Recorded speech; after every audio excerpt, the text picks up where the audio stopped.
The whispering doll Emily was thrilled when she found the old porcelain doll at the garage sale. It had an intricate, beautiful face and looked vintage.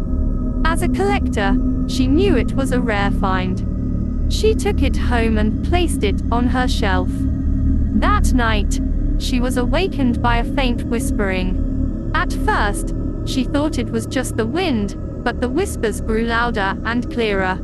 They seemed to be coming from the doll.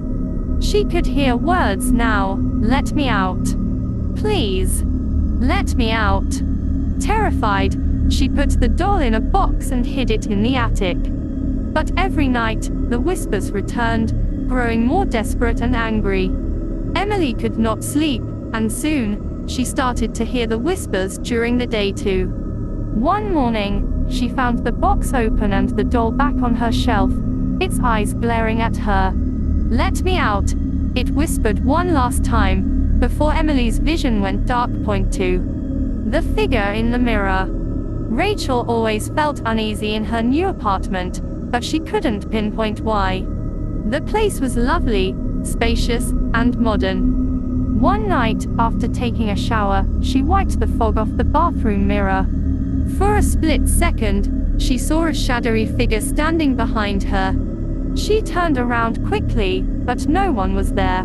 Dismissing it as her imagination, she went to bed. The next morning, she noticed handprints on the mirror that didn't belong to her. Over the next few weeks, Rachel kept seeing fleeting glimpses of the shadowy figure in reflective surfaces, the TV screen, her phone, the windows. Each time, the figure seemed closer, more defined. One night, unable to sleep, she stared into her vanity mirror. The shadowy figure appeared again, but this time, it didn't disappear.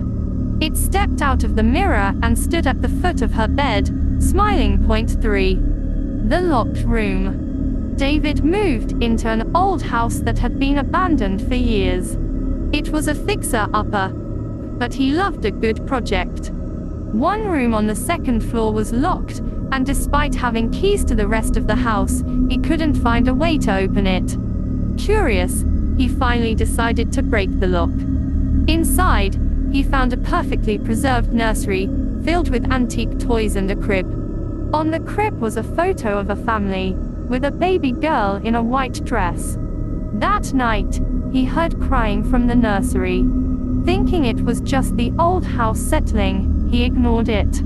But the crying continued, getting louder and more insistent. One night, he opened the nursery door to find the crib rocking by itself and the photo on the floor, cracked. In the reflection of the cracked glass, he saw a woman in a white dress holding the baby, staring at him with hollow eyes. She whispered, "Why did you leave us?" before vanishing, leaving David alone with the echo of her cry.